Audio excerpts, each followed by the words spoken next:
Dis donc Ron, pourquoi tu n'as pas parlé de ton déménagement? Ai-je demandé à Alan Reinerson au téléphone ce matin-là. Je croyais qu'on était meilleurs amis, mon pote. J'étais déjà au travail. Quoi? De quoi parles-tu? Demanda Alan, mon meilleur ami et voisin le plus proche depuis 10 ans, incrédule. Pourquoi crois-tu que je déménage? Répondit-il avec colère. Vu la camionnette garée dans ton allée et les meubles qu'on y transporte. J'ai eu la chance d'être assis quand j'ai répondu au téléphone. J'avais la tête qui tournait et j'ai soudain eu l'impression d'avoir trop bu. Tu as vu Laurie quelque part ces derniers temps? Les gens courent partout chez moi, dis-je, déconcerté. Je savais que ça paraissait suspect, car je ne me sentais pas bien à ce moment-là. C'est elle qui commande, mon frère, répondit Alan. J'ai déjà vu la plupart des meubles de la chambre et du salon être installés dans cette camionnette. Alan, qui travaillait habituellement à domicile, était expert comptable judiciaire. C'était un homme franc, sérieux, sans excentricité. Ses paroles m'ont mis mal à l'aise. Bon sang, je ne comprends absolument pas ce qui se passe. Je dois être là dans 15 minutes, ai-je dit en me levant. Merci pour l'appel. J'ai dit à mon patron que j'avais de gros problèmes personnels à la maison et que je devais partir. Il m'a demandé de le tenir au courant. 14 minutes plus tard, je me suis garé devant chez moi et j'ai réalisé. Il y avait bien une foutue camionnette qui m'empêchait d'entrer dans mon allée. Oubliez cette stupide voiture étrangère, c'était une camionnette puante. Je sais que je me suis arrêté bruyamment juste devant la maison. Sautant de la voiture, je me suis précipité vers la maison par la porte d'entrée ouverte. Mais qu'est-ce qui se passe? Ai-je crié aux deux hommes qui poussaient mon canapé dans le salon, près de la porte où je me trouvais. Arrête de crier, mec. Dégage. Dit le grand type qui tenait le canapé. Non. Non. Pas si. Mais ce foutu canapé de côté et va-t'en. Les deux hommes écartèrent le canapé et me lancèrent des regards dégoûtés. Tu es clairement ce mari raté dont ta femme nous a parlé, même si elle ne s'attendait pas à ce que tu rentres si tôt, fit remarquer le costaud. Mon ami, va te faire foutre. Sors de chez moi. Tu ferais mieux de ne rien tirer de ce foutu camion. Il leva les mains en signe de reddition, au moment même où ma femme, avec qui j'étais marié depuis 15 ans, entrait dans la pièce. Ronnie, peu importe, je ne m'attendais pas à ce que tu rentres si tôt. Les gars, continuez à charger ce que je vous ai dit, remarqua Laurie. Les deux hommes soulevèrent à nouveau le canapé. Je l'ai dépassé, monté dans ma chambre et sorti mon SIG Sauer du coffre-fort. Pointant leurs pistolets sur eux, ils chargèrent le canapé dans le véhicule et se dirigèrent vers la porte. Tous deux levèrent les mains, le plus petit se salit et poussa un cri perçant. La peur écarquilla les yeux de ma femme. Toutes les deux, face contre terre. M'exclamai-je. Allez-y. Ordonnai-je à ma femme, qui se mit à trembler en traversant rapidement la pièce. J'ai sorti mon téléphone portable de ma poche, gardant tout le monde sous la menace d'une arme, j'ai composé le 911 et j'ai dit à la voix à l'autre bout du fil que ma femme et deux déménageurs volaient le contenu de ma maison et que je les avais sur le sol sous la menace d'une arme. Restez calme, monsieur, ne faites rien d'imprudent, dit une jeune voix féminine. La police sera chez vous dans quelques minutes. Nous vous attendrons ici, calmement, ai-je dit à la voix avant de raccrocher. Restez tous calmes, ai-je conseillé aux trois personnes allongées face contre terre. Ron. Ronnie, s'il te plaît, calme-toi. Personne ne devrait se faire tirer dessus, sous aucun prétexte. S'écria aussitôt ma femme en larmes. Tant que tu restes à terre, murmurai-je beaucoup plus bas qu'avant, je ne tirerai sur personne. J'ai regardé l'homme corpulent lever la tête du sol et, peut-être plus bêtement encore, j'ai décidé quoi faire. Toi, ai-je dit. Je vois que tu envisages de faire quelque chose, mais je ne te le conseillerais pas. Même si les flics seront là dans quelques minutes, si vous insistez, je vous ferai un briefing et je ne perdrai pas une minute de sommeil à ce sujet. Demande à ma femme, je ne remets pas souvent en question mes choix. Il enfouit à nouveau son visage dans le sol. Malin, pensai-je. Laurie, pourquoi ne me dis-tu pas ce qui se passe ici en attendant? Ronnie, murmura Laurie, je te quitte. Je rassemble quelques meubles et objets de première nécessité. Puisqu'il n'y a rien de mal à ça, je veux ma moitié, meubles et autres objets compris. Bien que j'ai pris les meubles de la chambre d'amis, je t'ai laissé la chambre principale. Je quitte le salon, mais je prendrai le salon. Je prévois de déménager la moitié des décorations, toutes mes affaires et d'autres objets. Tu iras chercher les enfants, mais je veux quand même pouvoir les voir quand je veux.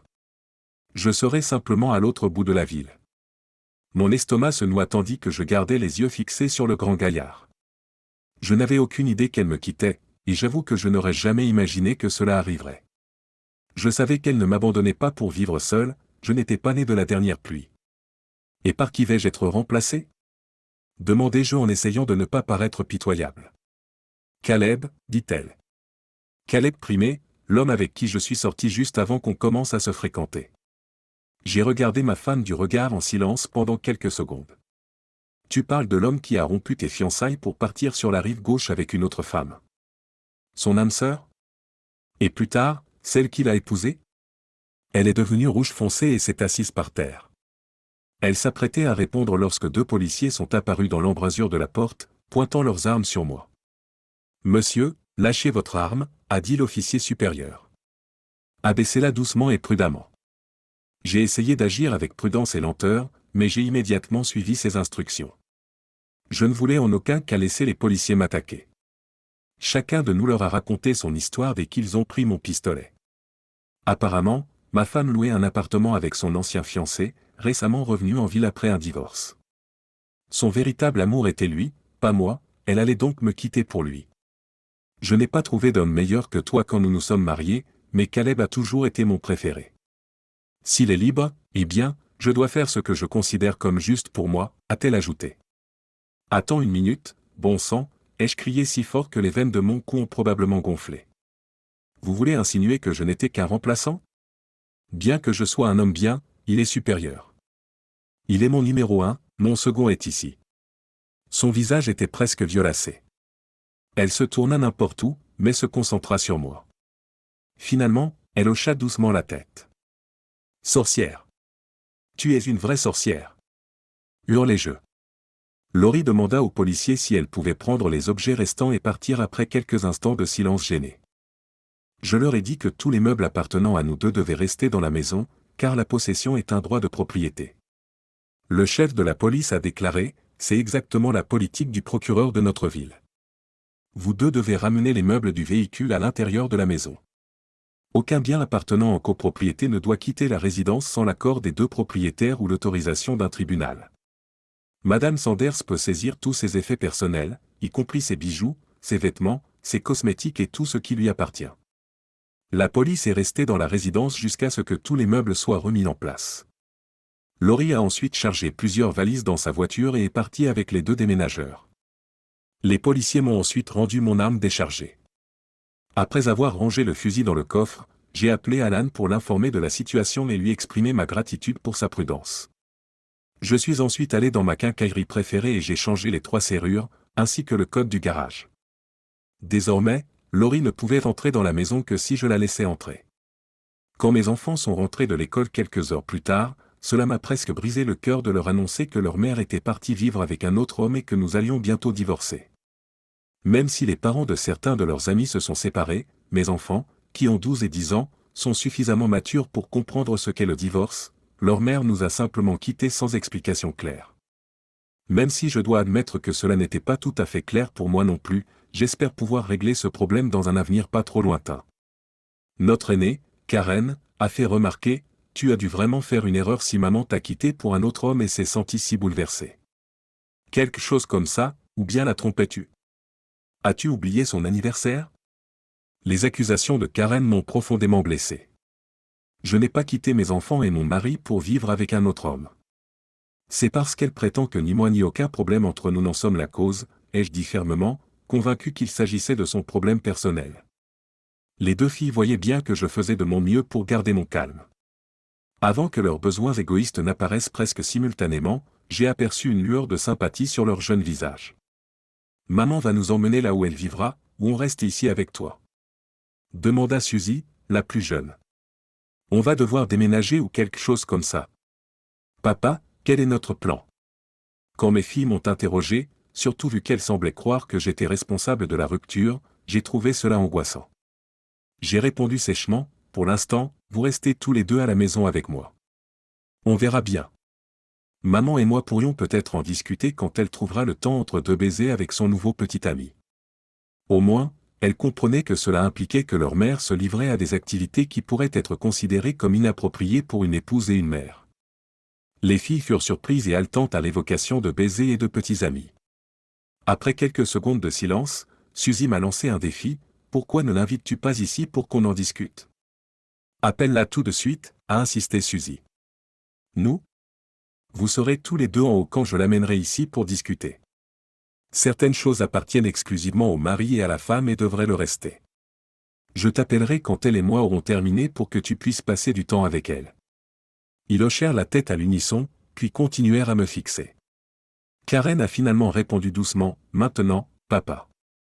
Appelle-la. J'ai hésité, mais je savais qu'elle avait probablement raison. J'ai appelé ma femme et mis l'appel sur haut-parleur. Quand elle a décroché, j'ai mentionné que nous étions sur haut-parleur. Parle clairement et sois prévenant, répondit finalement Laurie. Les filles sont avec toi dans la pièce? Oui, pourquoi? Demandai-je. Ils ont insisté pour que je vous appelle immédiatement afin de convenir d'un rendez-vous. On discutera d'abord, puis vous et eux. Ils veulent que ça commence tout de suite.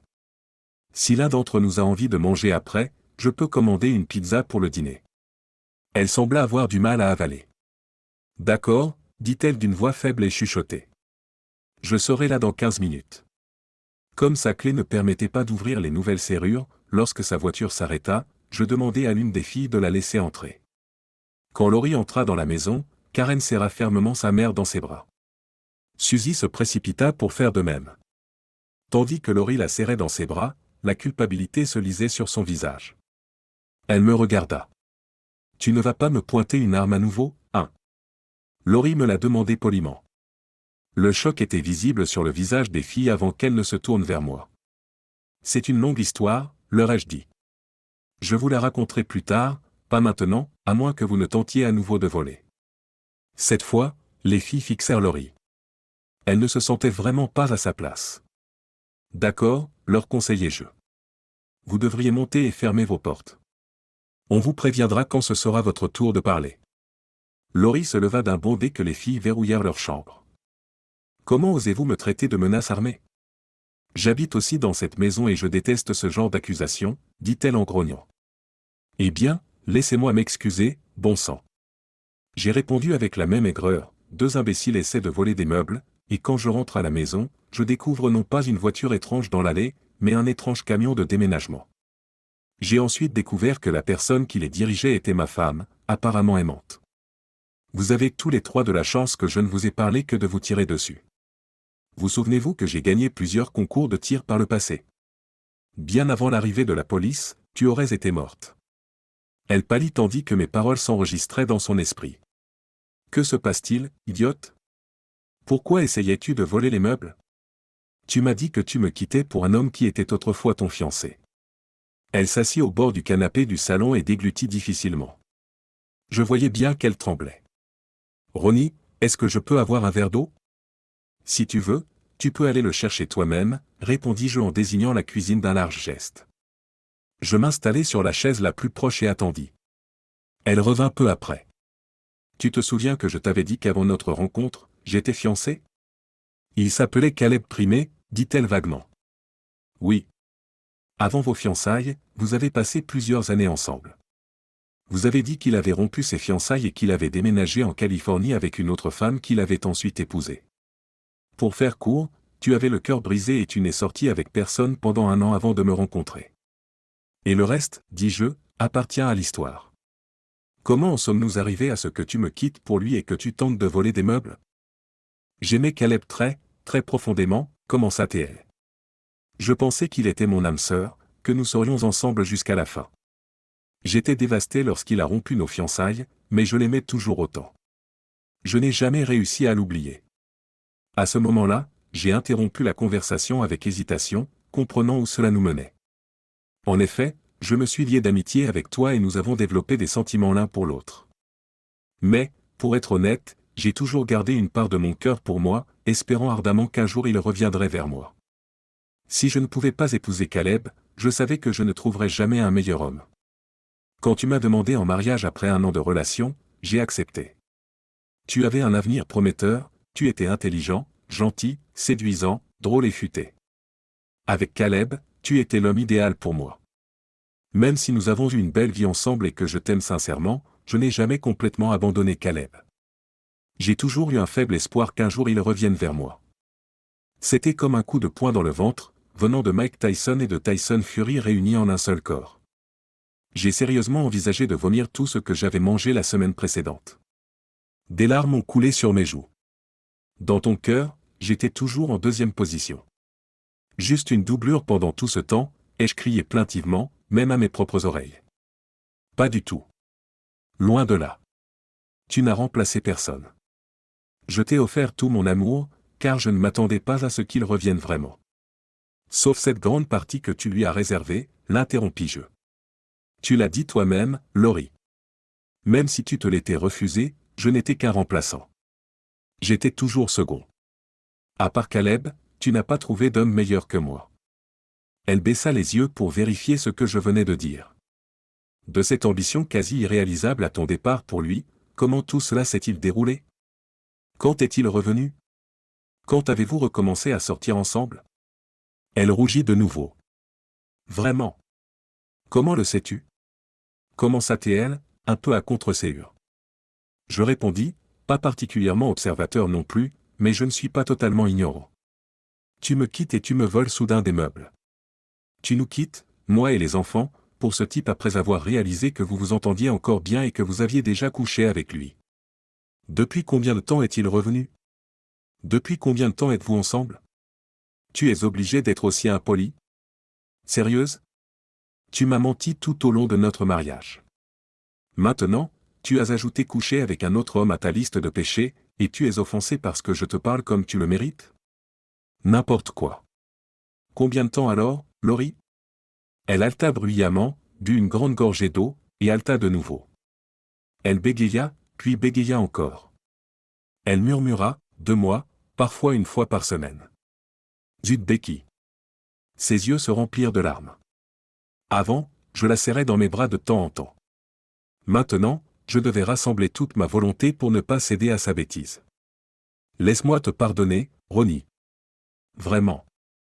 Elle a dit, je n'aurais jamais cru avoir une chance de le récupérer. Mais n'as-tu pas regretté de m'avoir menti pendant 15 ans? De ne pas m'avoir permis de trouver quelqu'un qui me considérerait comme son premier choix. Tout comme tu as toujours été mon numéro 1, je mérite d'être mon numéro 1 pour quelqu'un. Je dirais que j'ai gâché 15 ans de ma vie sans les enfants. Bon sang, ma puce. Nous avons passé les minutes suivantes à discuter de ses tentatives de voler les meubles de la maison et de partir sans même m'en informer. Comme nous vivions dans un état sans faute et qu'elle voulait quelque chose de réconfortant de sa vie désormais ancienne, elle a dit qu'elle pensait pouvoir prendre la moitié des meubles.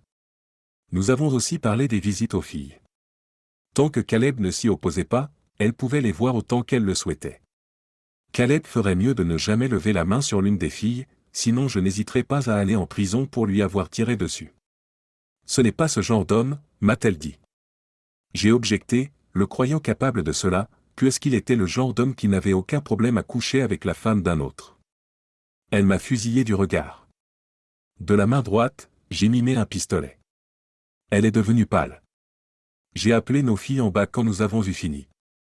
Elles m'ont demandé de quitter la pièce pour pouvoir discuter avec leur mère.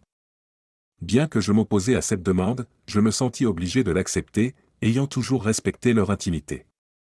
Je montai dans la chambre que Laurie et moi partagions autrefois, mais qui m'appartenait désormais exclusivement. Laurie avait déjà emballé toutes ses affaires, y compris ses vêtements. En m'affalant sur le lit, je réalisais combien ma journée avait été épuisante. Maintenant, me disais-je, chaque jour serait pareil. Depuis notre premier rendez-vous jusqu'à notre premier moment intime, ma demande en mariage, notre mariage, la naissance de nos 2 filles, plusieurs merveilleux anniversaires, j'ai réfléchi au cours des minutes qui ont suivi à presque tous les événements incroyables de ma vie avec Laurie. Tout cela était désormais terni par l'infidélité de ma femme et son départ. En réfléchissant à toutes ces tromperies qui avaient duré plus de 15 ans, ma tristesse s'est transformée en colère. J'aurais peut-être dû lui tirer dessus dès que j'en avais l'occasion. Bouillonnant de rage, je me suis allongé sur le lit et j'ai soudain eu un malaise. Combien d'autres personnes savaient que j'étais simplement trompé? Avant le retour de son prince charmant, combien de membres de sa famille et d'amis proches savaient qu'elle se servait de moi comme d'une idiote? Elle me trompe depuis son retour depuis 2 mois. Quelqu'un d'autre le savait-il? Trompé, trompé et humilié. Incroyable. Un triste triplé, en effet. Les filles et moi étions assises dans le salon, réfléchissant à ce qui s'était passé et à ce que leur mère leur avait dit après que Laurie eut parlé avec les enfants les soirs rentrés à la maison. Leur volonté de considérer les actions de Laurie comme romantiques m'a stupéfait. Karen le félicita comme s'il était un chevalier en armure étincelante revenu la sauver. « Attends, c'est moi le méchant ?» demandai-je, même si je n'avais pas vraiment besoin qu'elle soit sauvée. Les filles, ricanantes, n'y prêtèrent aucune attention. Nous appréciâmes la compagnie de l'autre. Jusqu'à ce que son ancien fiancé revienne et détruise notre mariage, nous avions vécu quelque chose de formidable. Il me fixait, les yeux écarquillés de peur. « Maman, papa t'aime. » Elle est amoureuse de lui, m'ont-ils précisé. Plus de 15 ans plus tard, ils se sont retrouvés. « Papa, répondit Suzy, tu ne peux pas faire obstacle au véritable amour. » J'ai perdu la tête, non pas parce que je divorçais de cette femme folle et infidèle, mais parce que mes filles m'ont pratiquement jeté sous un bus. Ils ne se laissaient pas perturber par l'effondrement de mon monde. Ils voulaient que leur mère vive une fantastique aventure amoureuse avec son ancien petit ami, un peu idiot. Ça ne te dérangerait pas que ta mère épouse cet homme et demande le divorce? J'ai essayé, sans succès, de cacher ma déception. Papa, ce n'est pas comme si elle partait vivre à l'étranger, a dit Karen. Elle déménage simplement à l'autre bout de la ville, ajouta Karen. Ce n'est pas comme si personne ne divorçait régulièrement. Et une fois installés là-bas, je suis sûr qu'on pourra les voir quand on veut. Ce que tu veux ne nous affecte pas. Alors, tu as tout, et donc tout va bien, c'est ça que tu veux dire. Ils m'ont regardé comme un enfant naïf, puis se sont éloignés en souriant. Papa, tu es un homme vraiment séduisant, a dit Karen. Je suis sûr qu'il ne te faudra pas longtemps pour trouver une femme pour te tenir compagnie et peut-être pour l'amour. Tu divorces de toute façon. Elle t'a trompé, même Suzy et moi savons que tu ne le tolérerais pas. Détends-toi et laisse-la vivre sa passion. Peu importe qu'elle m'ait menti, qu'elle ait détruit notre famille, qu'elle ait gâché 15 ans de ma vie et qu'elle m'ait trompé. N'ai-je pas le droit de lui en vouloir, même un peu? Son droit de satisfaire ses désirs amoureux? Souviens-toi, elle est tombée enceinte grâce à mon aide. Mesdames, je l'aimais. Je l'aimais de tout mon cœur et de tout mon cœur. Elle a trahi les vœux qu'elle m'avait faits. Jusqu'au bout, nous étions censés nous aimer, nous respecter et nous chérir, en oubliant tout le monde. Elle lui a toujours ouvert son cœur. Il passait en premier, moi en second. Les filles étaient perplexes. Je me trompais si je m'attendais à ce qu'elles prennent ma décision. J'ai reçu les papiers du divorce la semaine suivante. Rien de surprenant. Son seul but était de s'assurer sa part. C'est normal. J'étais parfaitement conscient de ce qui se passait. Tant pis. En vérité, sa famille et sa meilleure amie Janet savaient, j'ai découvert, que Caleb était revenu dans sa vie et dans son lit. L'attitude de ma belle-mère reflétait celle de mes filles. J'en ai eu assez lorsqu'un jour, au déjeuner, elle s'est mise à délirer sur cet homme et s'est emportée contre elle. Si elle ne m'aimait pas, pourquoi l'aurais-tu laissé m'épouser? Tu savais qu'elle l'aimait encore. Je ne serai jamais numéro 1. Pourquoi ne m'as-tu pas au moins laissé décider et partager ça avec moi? Elle t'aimait vraiment, mais pas autant que Caleb. Je savais que tu étais un homme merveilleux, que tu prendrais soin d'elle et que tu subviendrais aux besoins de ses enfants. S'il n'était pas revenu dans sa vie, elle aurait cru qu'elle t'aimait. Elle t'aimait vraiment. Elle t'aimait sincèrement. C'est juste que dans son cœur, il sera toujours le numéro 1. Pourquoi ne pourrait-elle pas réaliser tous ses désirs? J'ai commencé à répondre, mais mon beau-père m'a interrompu, me considérant comme un imbécile devant son mari. N'ose jamais aborder ma femme avec un tel comportement. Se levant, il s'exclama furieusement. Bien que j'ai 25 ans de moins, mon beau-père et moi étions à peu près de la même taille, et j'étais au bord de la colère. Je me suis levé à mon tour et je me suis dirigé vers lui, les poings serrés. Vu que ta femme est une idiote et que l'enfant que vous avez élevé est une adultère stupide, tu veux vraiment te faire assommer ici, au restaurant? Avant qu'un gérant quelque peu anxieux ne s'approche et ne nous exhorte à ne pas faire d'imprudence dans son établissement, nous nous sommes retrouvés quasiment face à face. J'ai repris mes esprits à cet instant, j'ai déposé suffisamment d'argent sur la table pour payer l'addition et je suis parti. Quoi qu'il en soit, je n'avais plus besoin de leur compagnie. Je n'étais pas ravi de revoir Laurie au restaurant un soir après le divorce, car je n'avais pas vu son prince charmant pendant la procédure. Laurie avait dit qu'il était grand, aux cheveux noirs et attirant, peut-être l'était-il il y a 15 ans, mais plus maintenant. Il portait 15 kilos en trop, mesurait à peine quelques millimètres de plus que moi et semblait avoir fait plus d'efforts qu'il n'aurait dû. Je dois admettre que j'étais encore plus déprimé.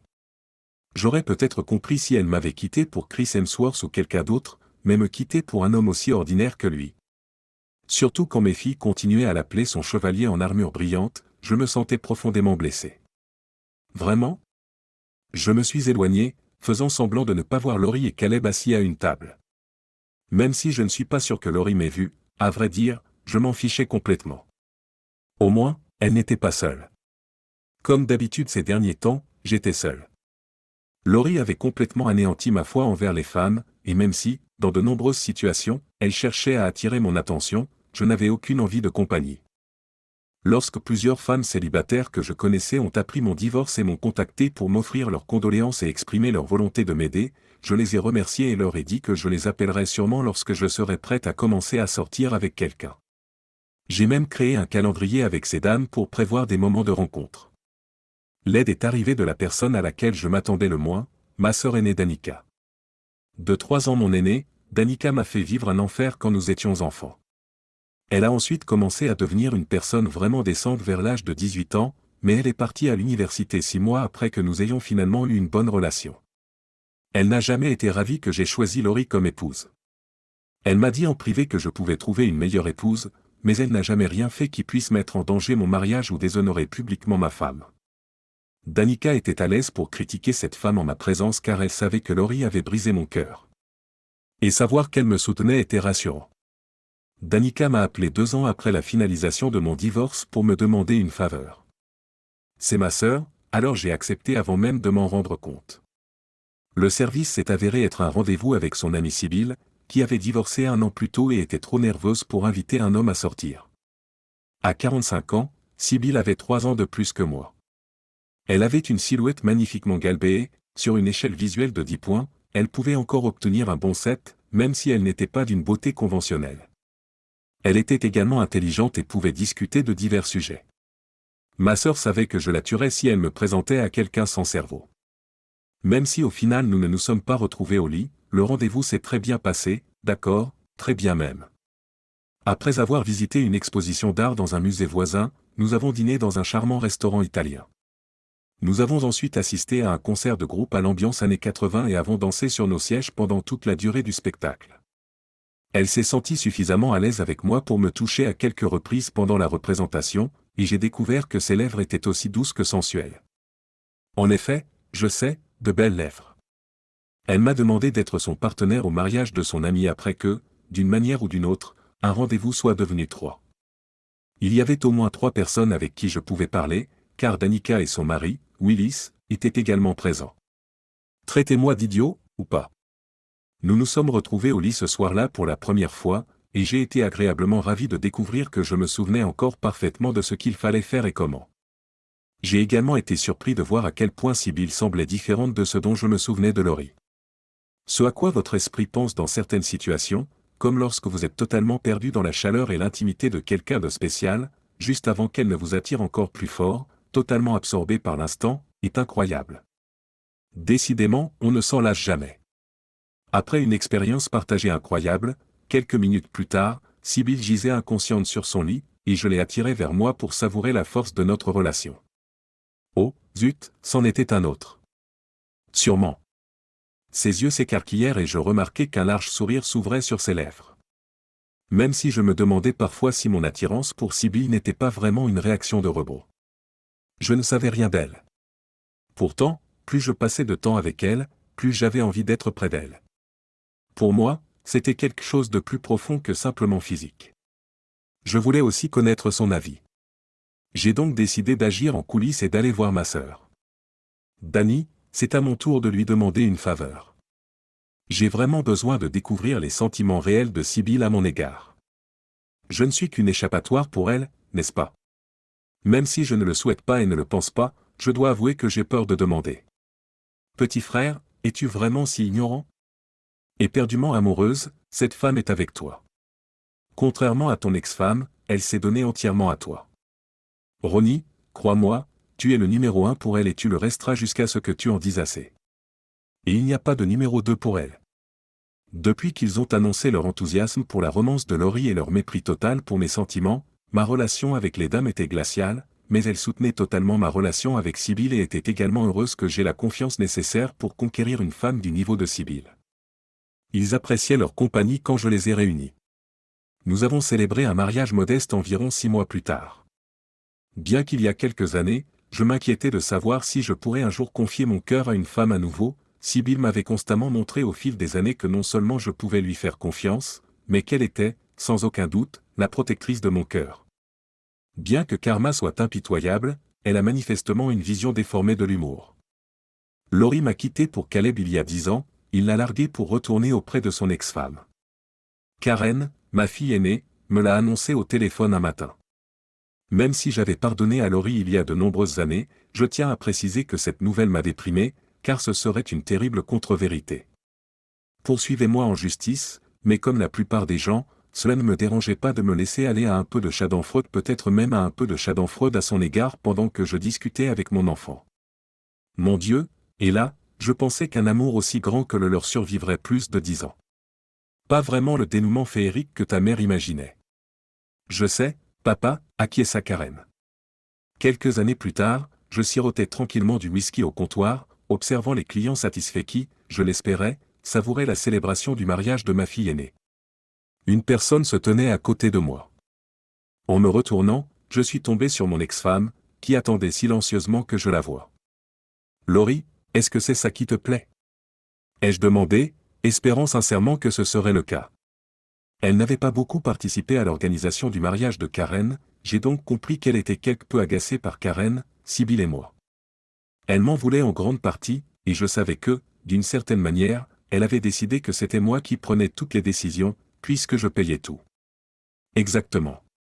À quand remonte la dernière fois où le point de vue d'un père a été réellement pris en compte lors du mariage de sa fille? Mettant légèrement de côté sa mère biologique, Karen a choisi d'impliquer sa belle-mère dans les préparatifs du mariage. Bien que sa relation avec sa mère se soit grandement détériorée, notamment après le divorce de Laurie et Caleb, Karen et Sibyl avaient développé un lien aimant et respectueux. Laurie rit, tu sais, tout cela aurait pu être notre triomphe si tu t'étais battu un peu plus pour moi. Je réprimai un rire et lui adressai un sourire cynique. Alors c'était mon erreur. Comment en es-tu arrivé là, Laurie? Demandai-je doucement avant de boire une gorgée de mon whisky de seigle. Bon sang, tu m'as pratiquement livré à Caleb. Elle grogna, tu avais hâte de te débarrasser de moi. Un homme plus méritant se serait battu avec plus de ferveur. Tes propres mots disent que j'étais meilleur, mais certainement pas le meilleur puisque tu m'as quitté pour lui. Laurie, pourquoi avais-je à me battre? Peut-être y aurait-il eu quelque chose qui valait la peine de se battre si tu n'avais pas trahi tes promesses, mais, une fois tes vœux rompus, je n'ai plus voulu m'accrocher à rien. Tu m'as trompé et tu as brisé mon cœur. À part ça, tu m'as dit qu'il était ton âme sœur. Tu te souviens? Comment pourrais-je te contredire? Tu me plaisais. Je t'ai laissé partir, je voulais ton bonheur. J'ai haussé les épaules d'un air las. Quant au bonheur, c'était un mensonge éhonté. Elle poussa un cri mais ne dit rien. Laurie n'avait pas eu des années faciles ces dernières années, comme je l'ai remarqué. Son visage, encore très beau, était ridé et paraissait sévère, tout bien considéré. Son corps autrefois tonique semblait mou et négligé, elle avait pris au moins 15 kg. Je me suis retourné et j'ai trouvé ma femme en train de discuter avec des amis. Elle paraissait dynamique, élégante et sûre d'elle. Une femme satisfaite de sa place dans la vie et bien dans sa peau. Elle se tourna vers moi, le sentant, et soutint mon regard. Elle sourit. J'acquiesçai gracieusement. Elle reprit sa conversation. Tu connaissais Laurie, tu le désirais.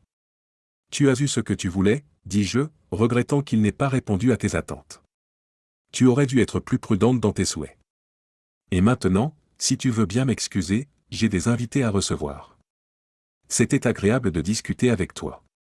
Continuons un jour, mais pas dans cette vie.